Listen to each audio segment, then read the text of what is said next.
son las 7, vamos a esperar unos minutillos, ¿vale? Que le demos margen a la gente que se conecte y comenzamos. ¿De acuerdo?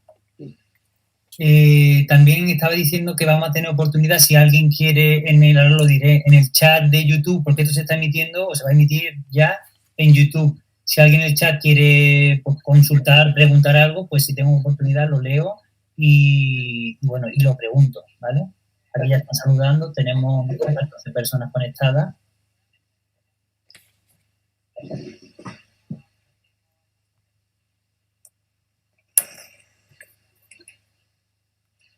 Bueno, ¿y desde cuándo tenéis, María, el centro abierto, Neocórtex? Neocórtex lleva 20 años. 20 años.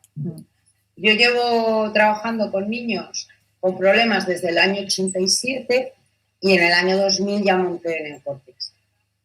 Es una cosa que te voy a preguntar ahora, porque te hemos leído y te hemos escuchado varias veces decir que no solamente los niños con problemas cerebrales los trata, sino que niños sanos también necesitan este entrenamiento del que vamos a hablar y todo eso, ¿no? A ver, niños sanos les viene muy bien siempre y cuando... A ver, cómo se monta el cerebro es una relación entre la genética y el entorno. Entonces, niños que en principio no tendrían ningún problema, ciertos entornos de desarrollo pues no son muy buena idea, ¿vale? Pues porque ciudades como Madrid, quizás a vosotros nos pasa, todo el tema del desarrollo motor está muy limitado.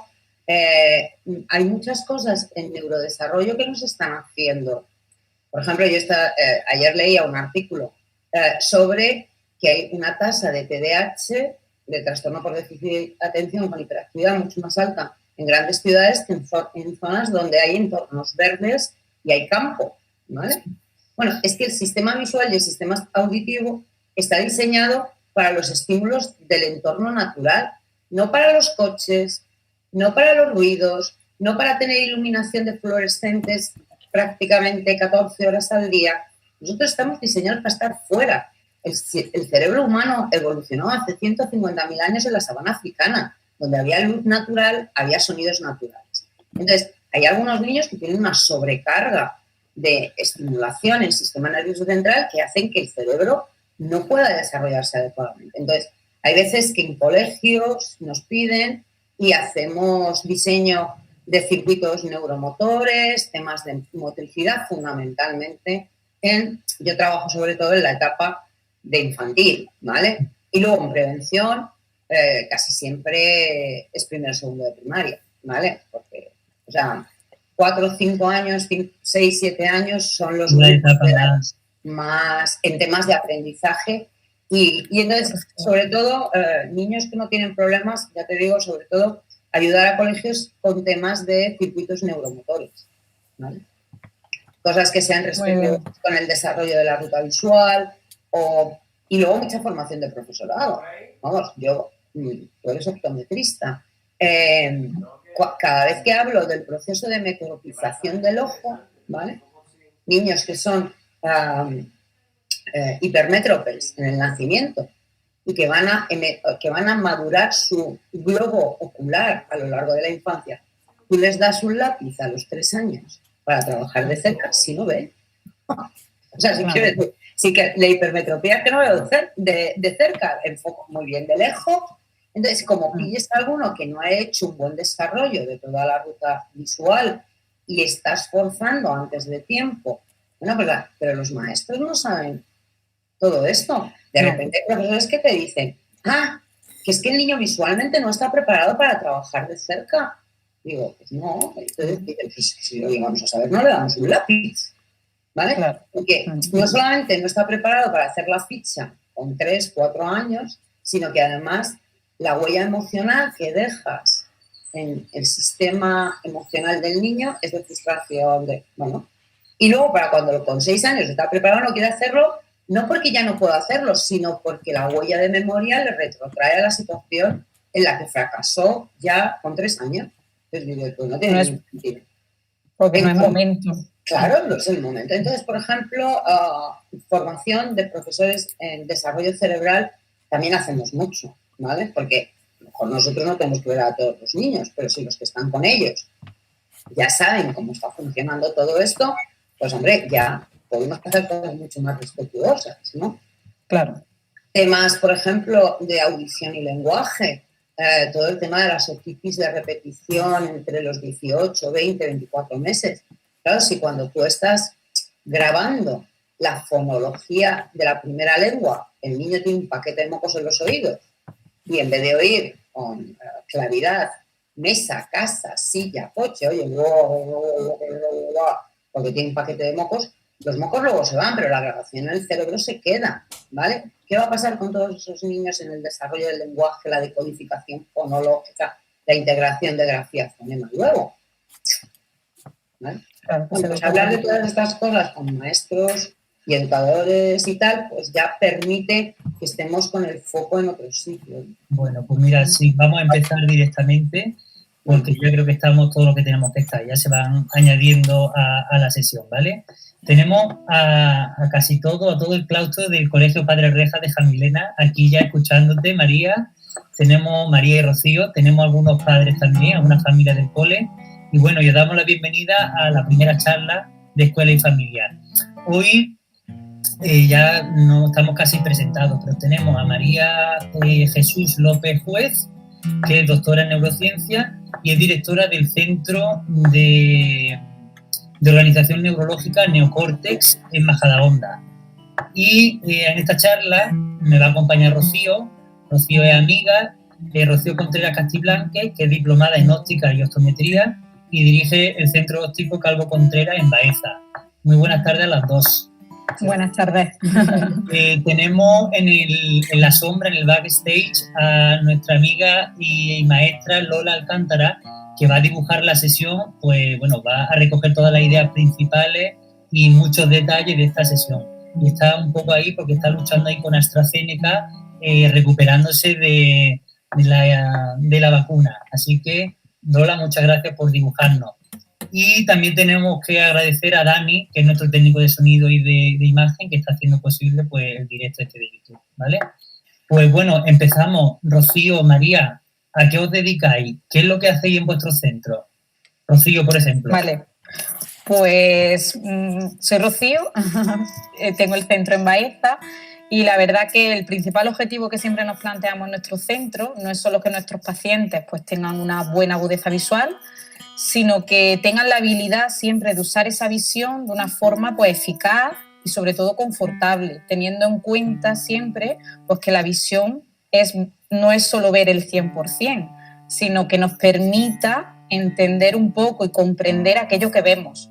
Entonces, un poco pues que nos dedicamos a hacer nuestros exámenes comportamentales y de ahí pues sacamos muchos problemas a nivel visual, sobre todo en niños, ¿vale? Y los proponemos para hacer nuestros programas de terapia visual y poderlos ayudar en esas habilidades que no están del todo como deberían de estar, ¿vale? Entonces, un poco en esa línea de trabajo, es verdad que no llevamos mucho tiempo, no tenemos mucha solera de experiencia, pero bueno, llevamos ya como unos 10 años y continuamente pues intentando formarnos todo lo que podemos, el equipo, porque no solo trabajo yo, trabajan 2 chicas más optometristas, ¿vale? Y bueno, pues ahí estamos aprendiendo cada día, escuchando a profesionales como María, que nos quedamos embobadas escuchándola, que por eso yo la conocí así a través de cursos y con Pilar Vergara y en fin, pues nada, un poco a raíz de esta ha surgido toda esta idea.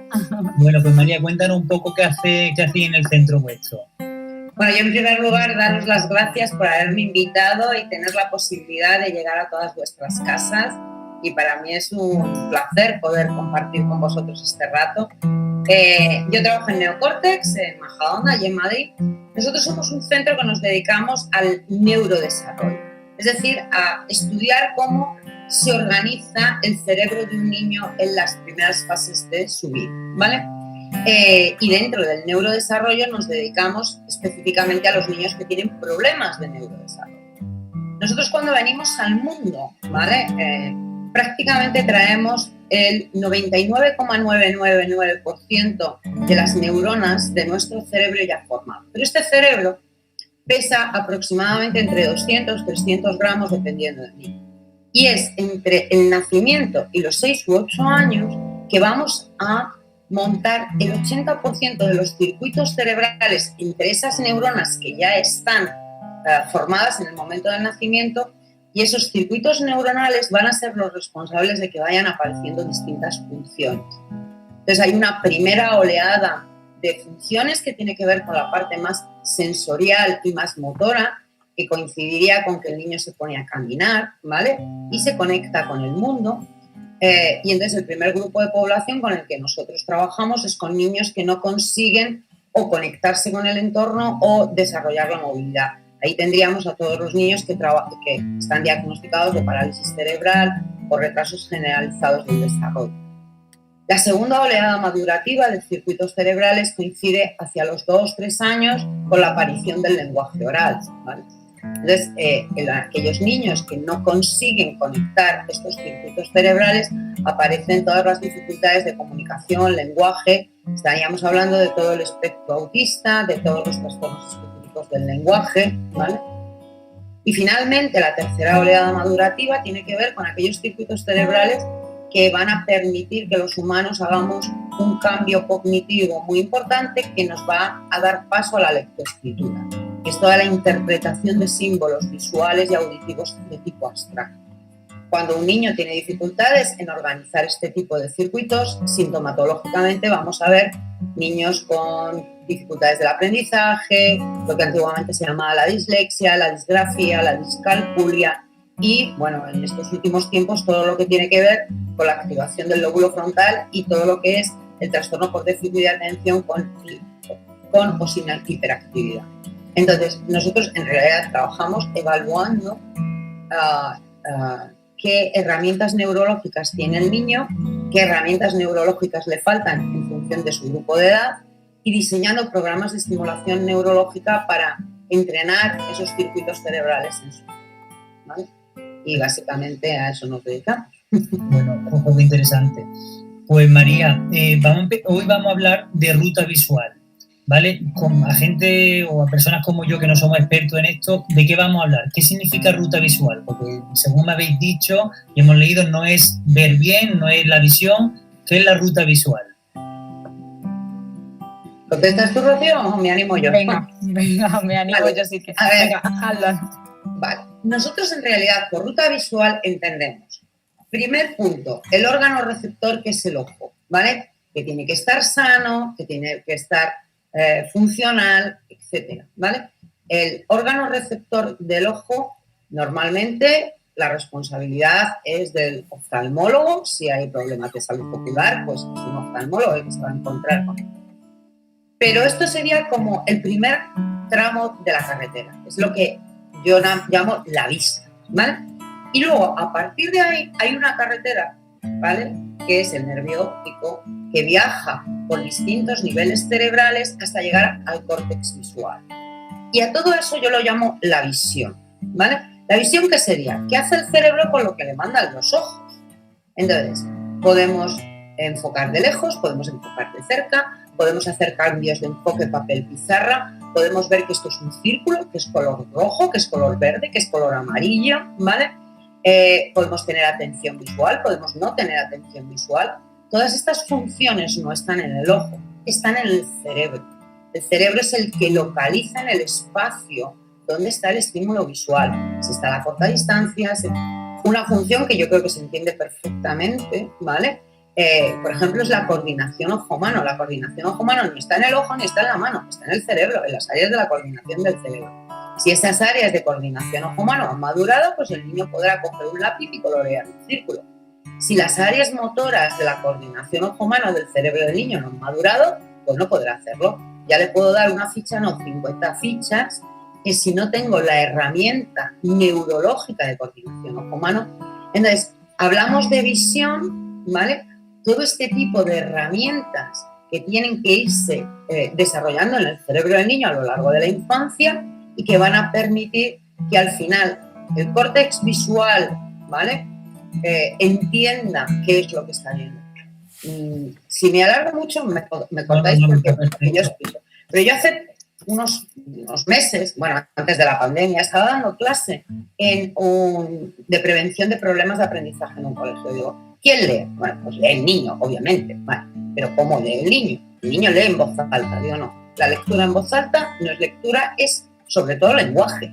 Porque yo estoy en un aeropuerto, estoy en una estación de tren y el señor de al lado está leyendo el periódico y no me lo está leyendo en la oreja. Y sin embargo, bueno, leemos con los ojos. Un poco. Hay animales que tienen mejor agudeza visual que nosotros. Un águila es capaz de ver desde más lejos y con más detalle cómo se mueve una liebre para cazarla. Pero si ve en la carretera un cartel que pone para Madrid, no es capaz de interpretar esos símbolos visuales, ¿vale? Que son ese conjunto de letras. El córtex visual humano es el encargado de procesar estímulos visuales abstractos y asignarles significado. Claro, entonces me estás diciendo que en los colegios o en casa, cuando nuestro hijo tiene algún tipo de dificultad visual, no se soluciona con una gafa a veces. O sea, efectivamente. Es así. Yo, de hecho, hace poquito, la semana pasada, tuvimos el caso de una niña que vino, tenía una sintomatología, se le corrigió con su gafa, venía de otro centro y el problema seguía estando. Entonces tuvimos que hacer otro tipo de pruebas y ver cómo estaba la eficacia de ese sistema visual para ver si había problemas en la advergencia, en la oculomotricidad, en el enfoque, y efectivamente, como así fue, había una insuficiencia de convergencia y hubo que prescribir una serie de lentes especiales para que esa sintomatología se redujera, obviamente. O sea, que no siempre está en la prescripción de un defecto refractivo. Claro, a ver, para padres, si nos están escuchando, yo siempre digo, mira, yo tengo problemas de vista, ¿vale? En los últimos años he desarrollado presbicia. Esto es un problema de vista. Pero en principio yo voy a decir que no tengo problemas de visión. Leo, conduzco, escribo, mi cerebro procesa adecuadamente. Bueno, puedo tener problemas de vista y no tener problemas de visión. Puedo tener problemas de visión y no tener problemas de vista, ¿vale? Niños que tienen una magnífica agudeza visual y que su cerebro no tiene herramientas de procesamiento como tú estás diciendo, vergencias, acomodación, etc. Y luego tenemos niños que tienen los dos. O sea, yo tengo niños en mi centro que además de tener problemas de hipermetropía y astigmatismo, que es un problema de vista, además el cerebro no manda la orden de poner los dos ojos en el mismo sitio y a la vez, con lo cual tenemos un estrabismo muy marcado.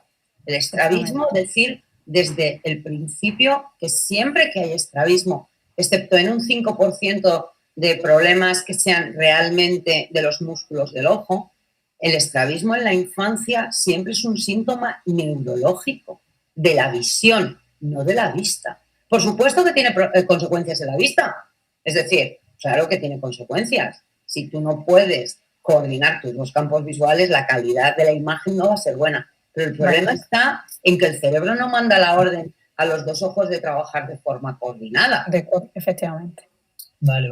Todo eso entendemos que a nivel académico, de rendimiento académico, pues se puede ver afectado. Es decir, vemos, como hemos hablado muchas veces, niños que rinden en alguna temporada mucho, luego tienen un bajón y a veces no entendemos por qué. ¿Puede ser por la ruta visual que no esté del todo bien desarrollada?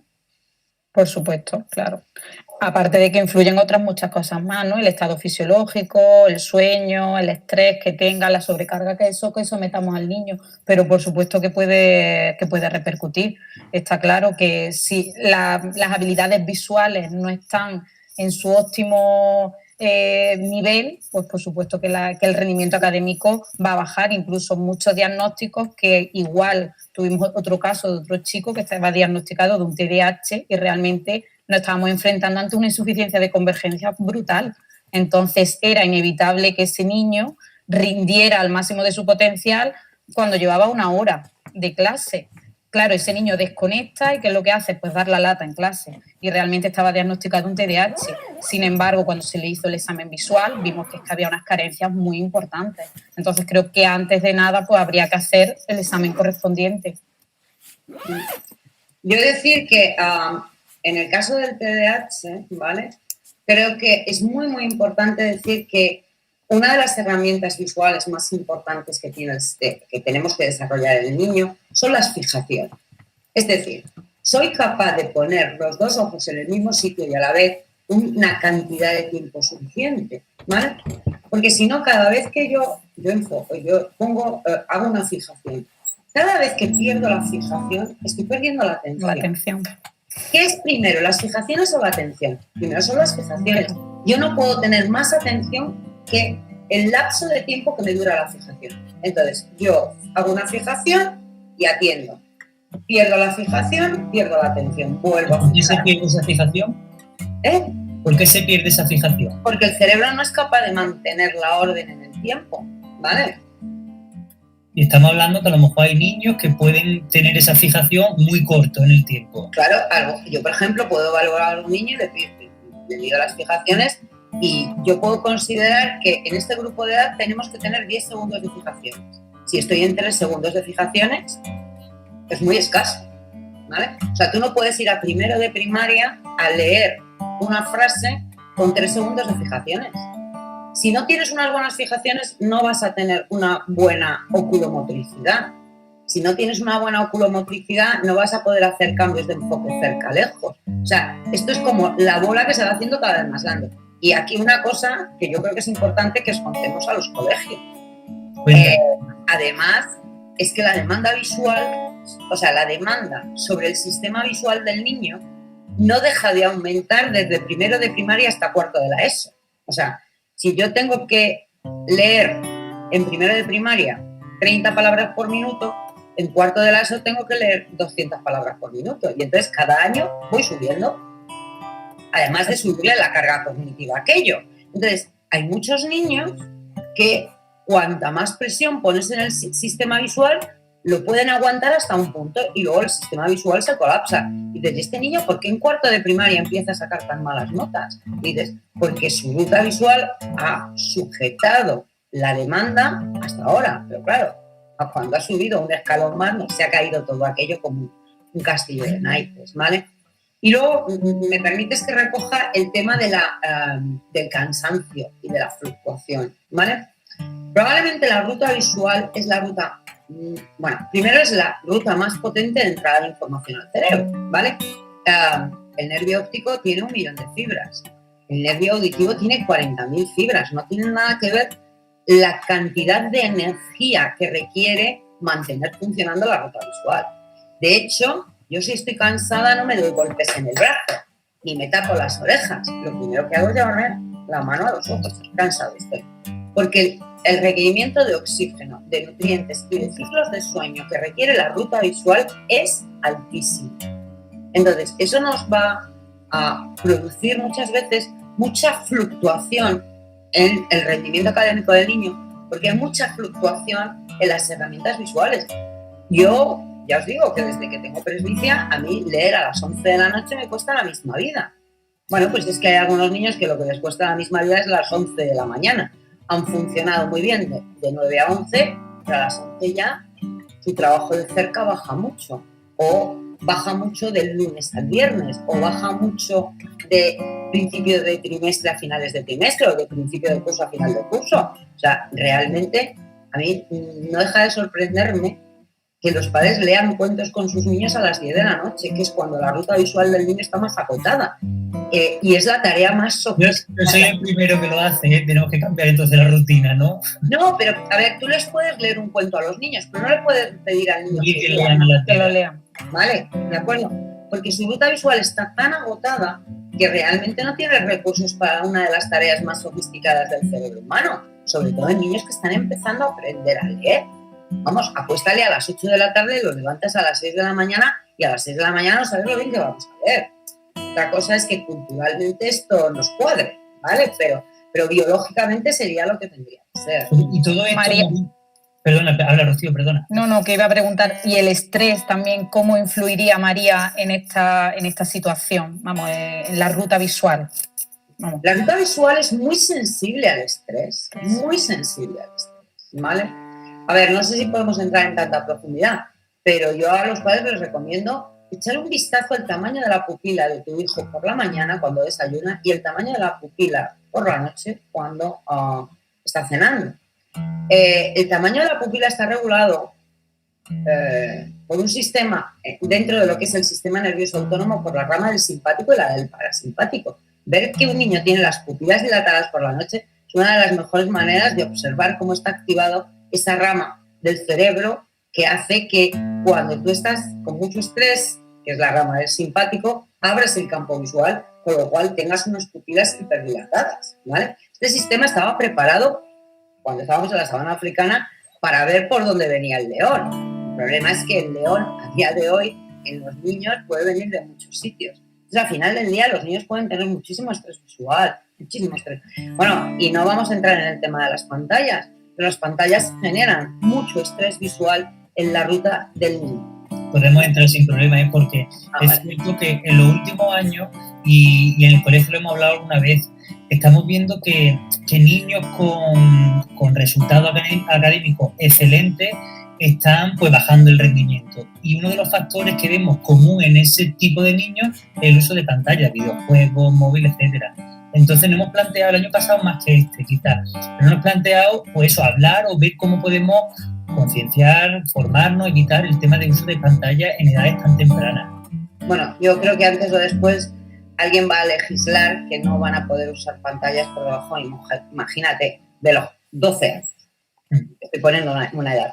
A ver, el Estado legisla que por debajo de los 18 años tú no puedes coger un coche, que es una pieza de tecnología, porque puede ser peligrosa para tu vida, porque te vas a estampar contra un árbol, ¿vale? Pues en algún momento el Estado puede legislar que niños más pequeños de 12 años no puedan tener acceso a las pantallas. Tiene mucho que ver con el estrés visual. Estamos viendo claramente una bajada de la calidad del lenguaje. Todo el tiempo que están en una pantalla no están hablando. Pero luego estamos viendo unas alteraciones en los ciclos de sueño altísimos, ¿vale? Las pantallas tienen una luz blanca azulada que informa al cerebro que se está haciendo de día, con lo cual se desestabilizan todas las hormonas de entrar en ciclo de sueño. Las pantallas en niños pequeños y en adultos, pero en niños pequeños especialmente generan insomnio. Y pocas horas de sueño implican bajada de rendimiento académico al día siguiente. Esto está más estudiado que estudiado. Entonces yo siempre digo que a partir de las 7, las 8 de la tarde, un niño no debería estar expuesto ni a un ordenador, ni a un móvil, ni a una tablet, ni a la televisión, ¿vale? Porque eso desregula su ciclo de sueño, que es lo más potente que podemos hacer para que el cerebro descanse y al día siguiente pueda dedicarse al aprendizaje. Hablemos un poco de eso, del descanso, del sueño, que lo hemos hablado en algún otro foro. ¿Cómo de importante es el sueño para tener un sistema visual potente? Es que es fundamental, o sea, el descanso, el sueño nos resetea el organismo, nos resetea todo, ¿vale? Entonces hace que se consolide la memoria, es fundamental estar descansado y es verdad que los niños hoy día duermen poquito, ¿vale? Al igual que, por ejemplo, el tema de salir a la calle, el deporte, es que es fundamental, porque muchas veces lo que decimos, también el aprendizaje es necesario estar en movimiento para hacerlo, entonces un poco que el sueño es fundamental en este sentido, al igual que el movimiento. Esto habláis vosotras mucho de la relación entre lo visual y lo motor. Qué importante es moverse en el mundo y relacionarse con el entorno.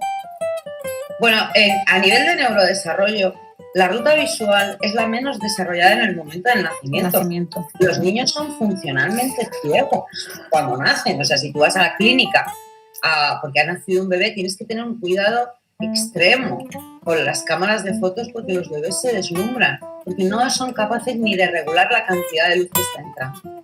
Es decir, siendo la ruta menos desarrollada en el momento del nacimiento, va a convertirse en la ruta más potente de entrada de información en el cerebro del niño y del adulto.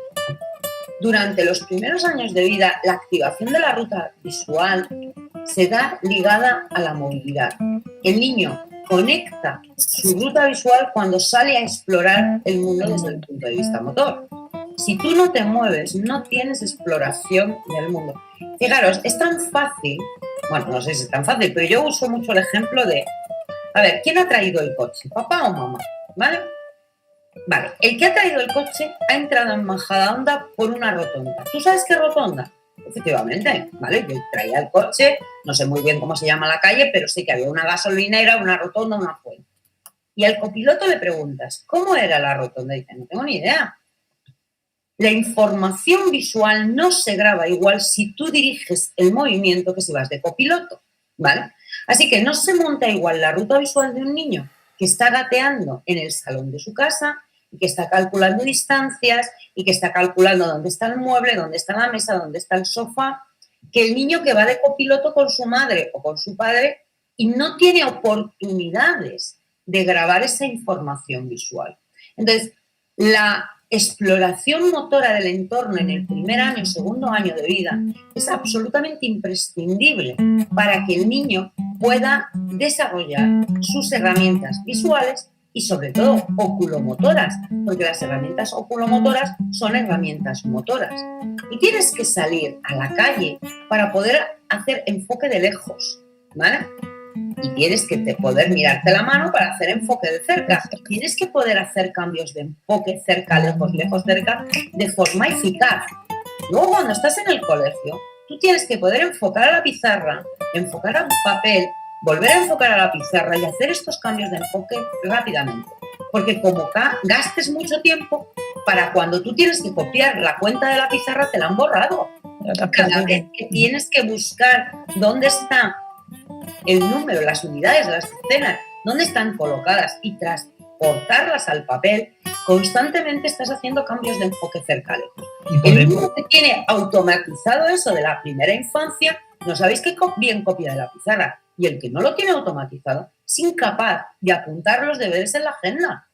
Le falta tiempo. ¿Se puede detectar? ¿Hay algún indicio? Bueno, aparte de que no copia, no trabaja desde la pizarra, ¿cómo nos podemos fijar o cómo podríamos diagnosticar eso nosotros? Por ejemplo, cuando pones a un niño a leer, nosotros muchas veces cuando pasamos los test de lectura, te das cuenta como hay niños que se saltan líneas y obviamente pues te das cuenta de que esos ojos no están llevando la coordinación que necesitan, esa culomotricidad no está bien desarrollada. ¿Y qué pasa? Pues que se pierden y al perderse, cuando están leyendo, saltar líneas, disminuye su comprensión lectora. Entonces, pues son niños que tienen muchísimas más dificultades, que en ese sentido la oculomotricidad y el movimiento, las primeras fases iniciales del desarrollo, es que es fundamental, porque creo que van unidos de la mano en ese sentido. O sea, nosotros, por ejemplo, nos encontramos muchísimo en gabinete, insuficiencia de convergencia, problemas de enfoque, pero yo casi reseñaría mucho más una malísima oculomotricidad. El control de los movimientos oculares es nefasto, pero es que incluso en niños de 7 y 8 años, o sea, cuando eso a lo mejor a los 5 años debería ya de estar perfectamente estructurado. Pues imagínate si eso está mal al empezar el día, cuando acaba al final del día, pues son niños pues, que a lo mejor no quieren salir a leer, porque no utilizan el dedo como guía para no perderse, efectivamente. Sin ir más lejos, la semana pasada una mamá decía que es que ella utilizaba su dedo como guía para su hijo. Y yo me echaba las manos a la cabeza porque le hacía entender que eso no era lo correcto. Claro, la oculomotricidad de ese niño era pésima.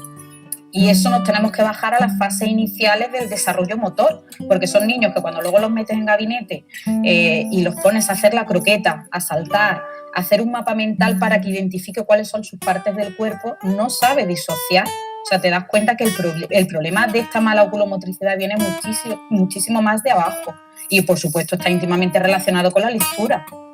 No sé, María, si puedes... Bueno, todo lo que has dicho, por supuesto, absolutamente de acuerdo. Pero un segundo, María. Es que me dicen que han puesto un poco de música de fondo y está un poco alta. Dani, porfa, baja la música de fondo.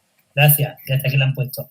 María, vale. Continúa. Pero que tú me decías, ¿cómo podemos nosotros detectarlo? Usar el dedo como marcador. Esto es súper claro, ¿vale? Niños que hacen avances y regresiones, todas las omisiones, todas las palabras que se inventan, todas estas cosas ya te están diciendo problemas de oculismo. Muy importante la postura de la cabeza en la mesa, ¿vale? Creo que eso es muy fácil de observar. Niños que se tapan un ojo, niños que se tumban encima de un brazo, niños que hacen así. O sea, ¿qué está haciendo? Para no tener que coordinar dos campos visuales, me quito un campo visual. Qué bueno.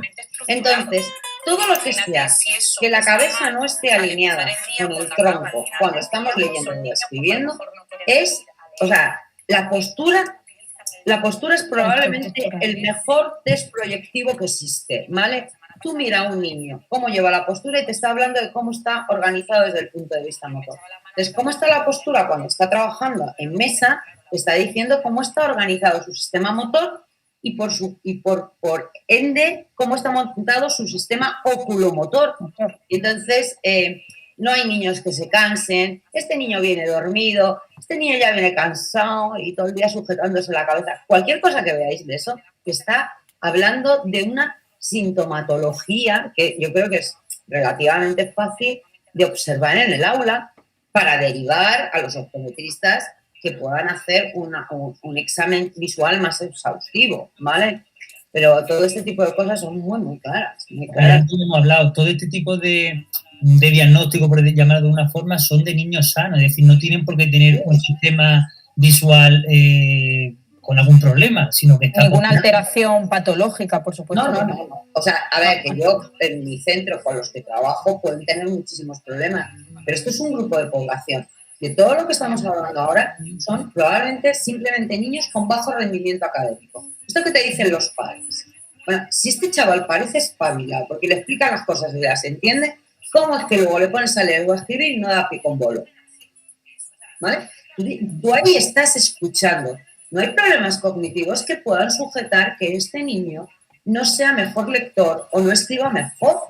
Entonces, dices, ¿y las herramientas para poder hacer esa lectura y esa escritura y esa coordinación ojo-mano? ¿Las tengo disponibles todo el tiempo, todo el rato y a un gasto de energía justo? Porque en cuanto la respuesta sea no, ya tenemos que estar viendo qué ha pasado. No tiene por qué ser ninguna patología, simplemente un tema de neurodesarrollo. No ha habido un neurodesarrollo adecuado porque no se ha movido, porque no ha tenido oportunidades de explorar el entorno, porque no ha tenido un buen desarrollo motor, porque no está durmiendo suficientes horas, porque no está teniendo una dieta adecuada, porque no está oxigenando bien su ruta visual, ¿no? Y es que el gran problema para mí es que en el tema del fracaso escolar es muy raro que la gente fracase escolarmente a los 14 años porque decide tirar la toalla, ¿vale? No, el fracaso escolar es que en primero y segundo de primaria no he podido acceder con alegría y soltura a la lectoescritura, porque el que va, ¿vale? Y el que no va desde el principio. Pues el tema del fracaso escolar hay una sombra que nos persigue cada día más, porque estamos viendo que cuando pasa, y mis compañeros que están en los tránsitos de primaria y secundaria, pues estamos ya empezando a cansarnos de escuchar lo mismo. Pasan a secundaria y el batacazo es tremendo. Y puede ser que eso, que vayan arrastrando unas deficiencias en ruta visual, como estamos hablando, no de sexto ni de quinto, sino a lo mejor de primero, de segundo, en edades muy tempranas. ¿Y eso se puede entrenar? Es decir, esa falta ¿se puede entrenar? Si el cerebro se entrena, ¿vale? No hay nada más plástico y entrenable que el cerebro. Pero es que yo creo que los maestros sois los grandes entrenadores cerebrales. Vamos, vosotros entrenáis la cognición desde unos niveles muy básicos hasta salir en cuarto de la ESO o en segundo de bachiller. O sea, el cerebro, vosotros sois los grandes entrenadores cerebrales de la cognición. No tanto de la ruta visual. Pero vosotros tenéis que tener una buena ruta visual para poder entrenar la cognición. Los grandes entrenadores de la ruta visual, los optometristas, especialmente todos los comportamentales, ¿vale? Pero, o sea, el cerebro se entrena, ¿vale? Siempre se entrena el cerebro. Se entrena a cualquier edad, porque siempre hay plasticidad cerebral. Quiere decir que hay más en la infancia, por supuesto, pero eso no quiere decir que yo no pueda aprender a hablar chino a los 60 años. Me costará más trabajo, pero puedo entrenar mi cerebro, ¿vale? Plasticidad cerebral hay siempre. Siempre que el ser humano está vivo, una vez que te mueres ya no hay más plasticidad cerebral, pero si no, plasticidad cerebral hay en cualquier momento. El gran padre de toda la optometría comportamental aquí en España es el doctor Robert Saner, y en un curso nos decía, ¿qué es más fácil, entrenar un estrabismo con 4 o con 40 años? Levantamos todos la mano y dijimos, con 4 años hay mucha más plasticidad cerebral. Y dijo, pues no, ¿vale? Porque los de 4 años no te hacen caso y los de 40 años te siguen órdenes. Yo he conseguido mejores resultados con gente de 40 años. Y nos quedamos así un poco noqueados. Pero es la pura verdad. Es que en cualquier momento puedes entrenar el cerebro, ¿vale? Perfecto. Y antes lo hemos estado hablando, antes de empezar la sesión, del tema de la alimentación, de la dieta, de lo importante que es para el cerebro. Háblanos un poco de todo este campo, María. Bueno, la neuronutrición es una de las cosas que está apareciendo en los últimos tiempos. A ver, en España hace 30, 40 años teníamos una dieta que se llamaba la dieta mediterránea, que era un auténtico regalo, ¿vale? Una dieta saludable, neurosaludable, cardiosaludable. O sea, estaba reconocida como probablemente la mejor dieta del mundo. Yo me sabe mal decirlo así, pero es que soy española y me parecía que la dieta mediterránea era lo más. Lo que pasa es que, desgraciadamente, en estos últimos 40, 50 años, la dieta mediterránea, que era como una herencia que nos habían dejado nuestros antepasados, la hemos tirado a la basura. Los niños españoles a día de hoy no llevan dieta mediterránea. Llevan un mix, ¿vale?, de dieta americana, de dieta centroeuropea, bueno, este tipo de cosas, ¿vale? ¿Qué es lo que está pasando? Pues que el cerebro se está quedando sin los neuronutrientes que necesita, especialmente en la infancia. Necesita abundancia de agua, no digo de refrescos, no digo de leche, digo de agua, ¿vale? Agua no es falta de agua, sino de agua. ¿Vale? El cerebro necesita agua, necesita vitaminas y minerales que se aportan a través de la fruta y de la verdura, ¿vale? Necesita ácidos grasos omega 3, ¿vale? El omega 3 es el aceite de pescado azul. Los dos zonas más ricas en omega 3 de nuestro organismo es la retina y el córtex cerebral, ¿vale? Hay niños que no toman sardinillas, ni boquerones, ni salmón desde hace años. Yo me pregunto, ¿de dónde sacará su cerebro estas grasas de calidad, ¿vale? Sin embargo, el cerebro no necesita azúcar, no necesita colorantes, no necesita excitantes, ¿vale? Y esto está dentro de la dieta de los niños, ¿vale? Los azúcares refinados. Hay una frase de una especialista en nutrición austriaca que dice glicemia establemente ágil. Tú tienes que mantener el nivel de azúcar que hay en tu sangre estable para que el cerebro pueda trabajar. Todos los picos de hiperglicemia cuando te comes un bollo, de hipoglicemia, cuando hay que retirar todo ese azúcar. Los picos de hipo y de hiperglicemia dan unos problemas de rendimiento cerebral terribles, ¿vale? Así que un niño que desayuna leche con cereales o leche con bollería, que no ha tomado nada de fibra, que no ha tomado nada de fruta, que no ha tomado nada de proteína en el desayuno, ¿vale?, va a tener un rendimiento académico muy escaso durante la mañana. Ese cerebro había necesitado tomarse una tostada de pan con aceite y tomate, ¿vale? Que es realmente el desayuno, el almuerzo que teníamos hace 50 años. ¿Para qué? Para que ese pan libere hidratos de carbono complejos, para que ese aceite aporte grasas de calidad, para que ese tomate aporte vitaminas, ¿vale? Ese niño necesita comerse una pieza de fruta, ese niño necesita tomar legumbres, carne, pescado, huevos. Si no estamos hablando de nada muy raro, ¿eh? Estamos hablando de volver a la dieta mediterránea. Estamos hablando de bajar muchísimo la bollería industrial, la galletería industrial y los azúcares.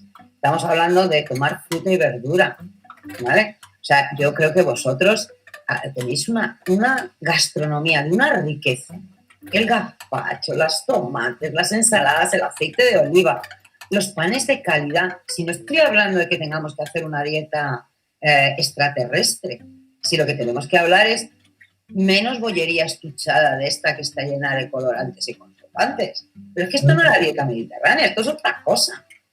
Claro, ¿vale? Que nosotros quizás en los coles pues ahondamos mucho año tras año en lo importante que un desayuno, pero no un desayuno, un almuerzo, una cena pues equilibrada, mediterránea y tal, pero no sabemos qué consecuencias cerebrales trae el no tener esa dieta. Entonces, claro, es que es súper interesante lo que nos cuenta, es que necesita el cerebro esos alimentos. Sí, claramente, claramente. Sobre todo porque además es que el cerebro que pesa esos 200, 300 gramos, en el momento del nacimiento va a llegar a pesar 1 kilo 400 gramos, ¿vale? ¿De qué? De proteínas y de grasa y de agua, no de azúcares. El cerebro necesita azúcar para funcionar, pero la estructura cerebral son grasas de calidad, proteínas de calidad y agua, ¿vale? Y hay que construir ese trocito de chicha con los mejores materiales posibles. Bueno, este trocito de chicha de aquí arriba, ¿vale? Entonces es muy importante cuidar la parte de la biología. Antes hablábamos del sueño, ¿vale? La ruta auditiva, que ya hablaremos de ella, la ruta auditiva no se desconecta por la noche. Tú sigues oyendo ruidos. Es muy importante, ¿vale?, que una de las rutas sensoriales te mantenga alerta. Aquellos de nosotros que tenemos niños, duermes con la oreja así por si acaso el niño llora por la noche. Y sin embargo, desconectamos completamente la ruta visual. Esa es la característica de dormir, de cerrar los ojos y desconectar la ruta visual. Es tan importante para la ruta visual tener un tiempo de reparación, de reelaboración de neurotransmisores, de vainas de mielina, etcétera. Y eso se hace por la noche. Es como decir, mira, en una carretera por la noche cortan la carretera para poner el asfalto, para pintar y para poner la señalización, para que al día siguiente los camiones puedan viajar. Bueno, pues en la ruta visual viajan camiones, trailers de información grandísimos por la noche. Hay que asegurarse que esa ruta se construye cuando no está hecha y se repara cuando ya está hecha. En la ruta visual no puede haber baches. Eso se hace por la noche. Con materiales disponibles. Si no hay materiales tampoco se hace. Pero ya poniendo un poco y concluyendo un poco la sesión, es que estamos hablando de todo lo importante que es cuidar esta ruta visual. Pero nos damos cuenta, lo que hemos hablado antes, que hay niños y adolescentes que pasan años tras años con un déficit en esa ruta visual, ¿sí? Cuando nos dedicamos en el cole, por ejemplo, a hacer pues procesos cognitivos más complejos, esos niños tienen aún más dificultades todavía. Tú has hablado que la lectoescritura es un sistema, una actividad muy compleja, pero y el estudio y la concentración en casa y el tener 5 áreas, o sea, asignaturas y tener que controlar las 5, es decir, es que llevan una desventaja muy grande esos niños. Efectivamente, ¿vale? Efectivamente. Y tú además puedes ser cognitivamente brillante. A ver, mira, el CI de un ser humano, yo no me meto porque creo que es súper complejo hablar de inteligencia, hablar de CI y de todas estas cosas. Me parece que hay verdaderas guerras de religión entre los psicólogos y tal, ¿vale? Pero yo diría que el CI es como la potencia de motor de un coche, ¿vale? Entonces, tú puedes ir a 80 kilómetros por hora, entonces no debes de tener un motor muy potente, ¿vale? O puedes ir a 120 kilómetros por hora y puedes tener un motor muy potente. Pero no se nos olvide que la velocidad del coche no solamente depende de la potencia del motor, sino que depende de las ruedas, ¿vale? Y el coche no puede ir más deprisa que la rueda más lenta, ¿vale? ¿Cuáles son las 4 ruedas fundamentales? Las 4 herramientas básicas de todo esto. Fisiología, nutrición, respiración, ciclos de sueño, visión, audición y lenguaje y motor, ¿vale? Y creo que en este ejemplo me vais a entender muy bien. Probablemente Stephen Hawking era de las mentes más clarividentes del mundo occidental, pero como le faltaba la rueda motora, ¿creéis que podía hacer gran cosa? Bueno, porque tenía sustitutos de la rueda motora, que era un ordenador o lo que sea. Pero si no hubiera tenido un ordenador, hubiera estado en una residencia de ancianos mirando la televisión con 0 movilidad y seguiría siendo igual de inteligente, pero no podría haberlo demostrado. Entonces, ¿qué es el neurodesarrollo? El neurodesarrollo es poner las ruedas y ajustar las ruedas. Entonces, tú puedes tener chavales brillantes cognitivamente que si la rueda visual no tira, el desarrollo académico de ese niño va a estar hipotecado porque la rueda visual no le permite correr, ¿vale? Y cuanto más larga sea la carrera, más se le va a desajustar esa rueda, ¿vale? Entonces, creo, por eso, a ver, tiro para mi campo, por eso creo que el neurodesarrollo es tan importante, ¿vale? Pero también tiro para el campo de Rocío. Menos mal que existen profesionales que cuando ha terminado el neurodesarrollo son capaces de ayudar a los niños a hacer ese ajuste de ruedas que ellos no han podido hacer solos, porque aquí tampoco pasa nada, o sea, a cada uno le toca el cerebro que le toca en la rifa de cerebros, no que a mí me ha tocado un cerebro que para ajustar la rueda visual, en vez de necesitar 5 años, voy a necesitar 8, ¿vale? Bueno, pues te tendré que dar la oportunidad. Si somos buena gente y entendemos que el niño no lo hace aposta, pues si el niño lo necesita, le echaremos una mano, ¿no, Rocío? Por supuesto. Claro, pero que en vuestro caso, ese niño que no tiene herramienta visual está en clara desventaja para hacer un buen desarrollo cognitivo con respecto a él mismo y para hacer un desarrollo cognitivo a nivel de edad con respecto a los de su clase.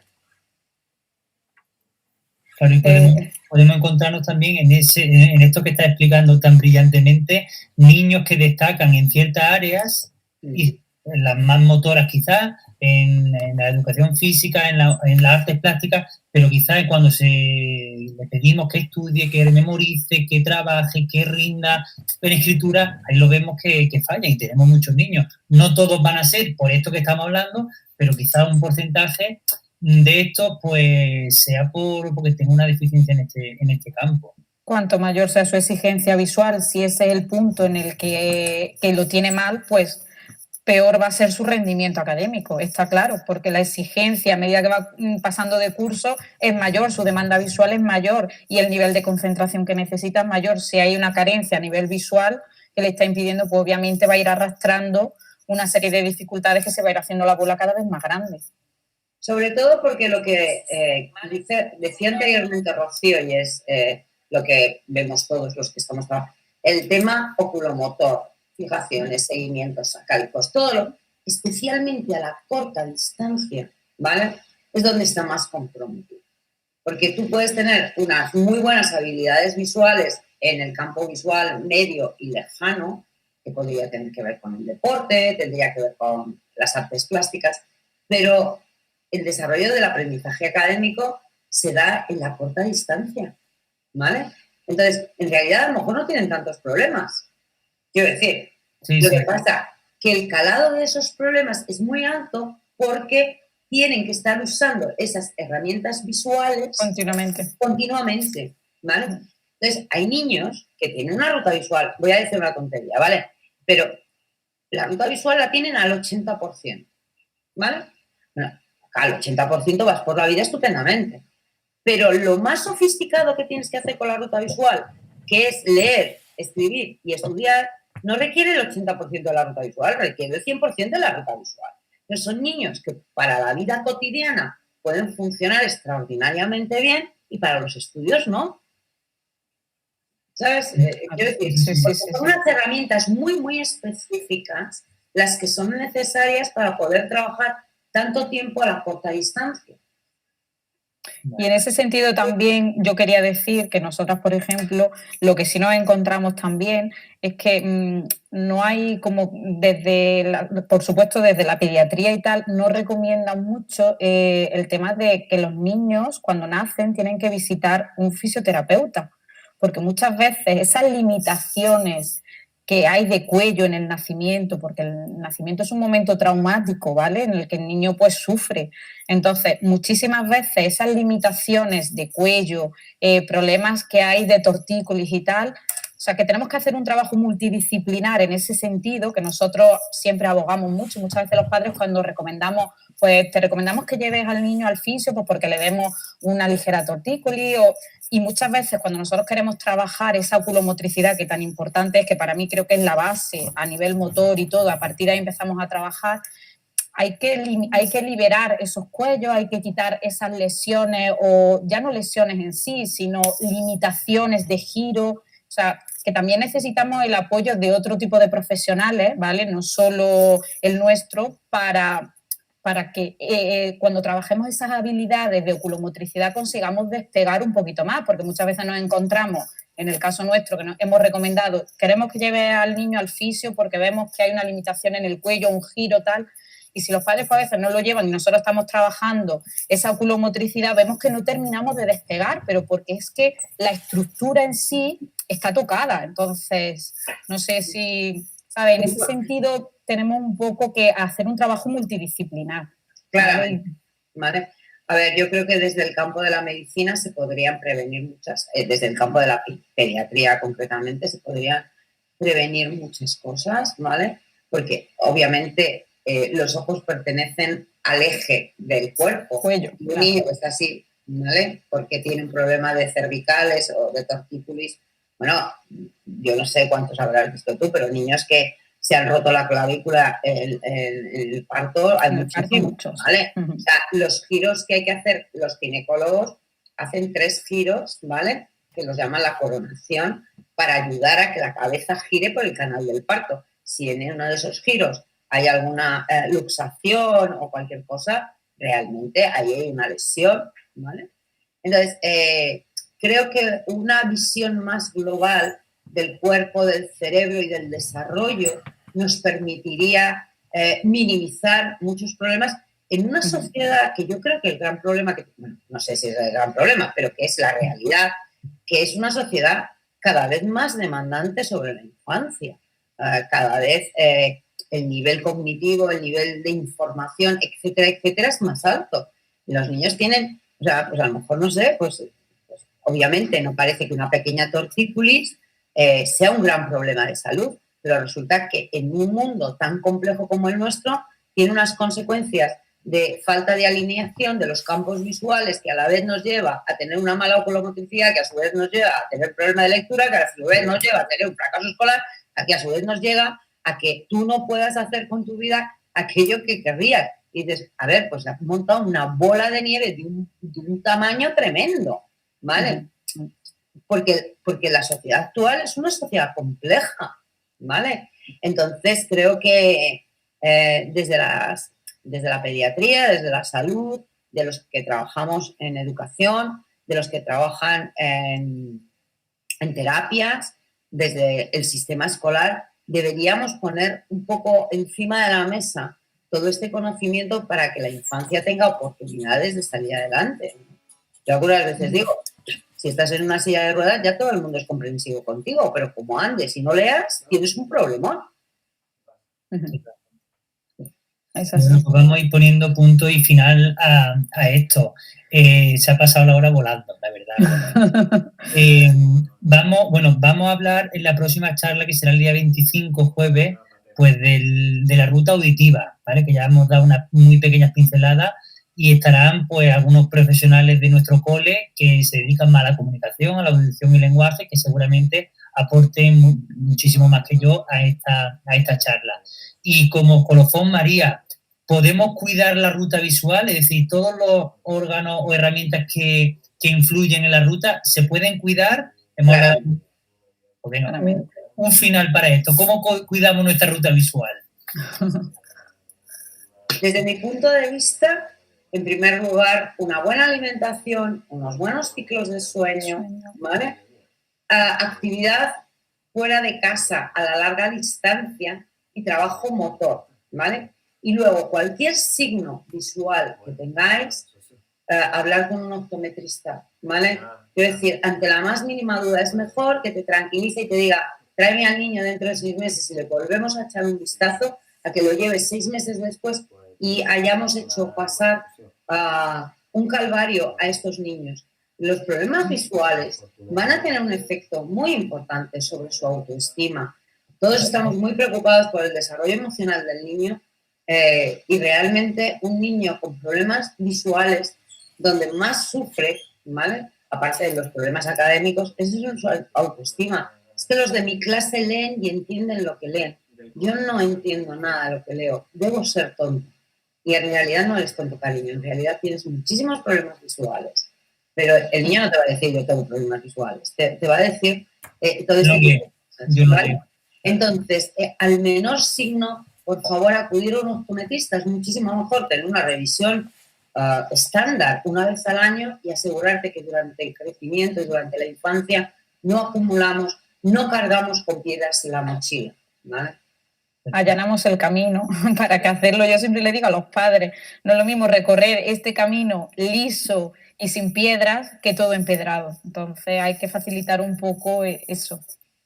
Bueno, pues esperamos que a nuestra compañera Lola, que está dibujando la sesión, no la hayamos vuelto muy loca con tanta conversación. Cuando acabe la sesión, compartiremos el visual que ella ha hecho, lo pondremos en redes y lo pondremos al final también de esta charla. Pues María, Rocío, mil gracias. Nos vemos pronto y nada, un placer. Está en vuestra casa virtual, pero ojalá nos veamos pronto. Muy bien, muchas gracias. Pues Oye, muchas me gracias, encantará María. ver el trabajo de vuestra compañera, ¿vale? Sí, bueno, Lola en otra ocasión la invitaremos también a que nos cuente porque es una magnífica especialista en visual, una maestra que tiene unos recursos impresionantes. Ya tiraremos de Lola también. Bueno, desde muchas aquí gracias. le mandamos las gracias en público por el trabajo que ha hecho, ¿vale?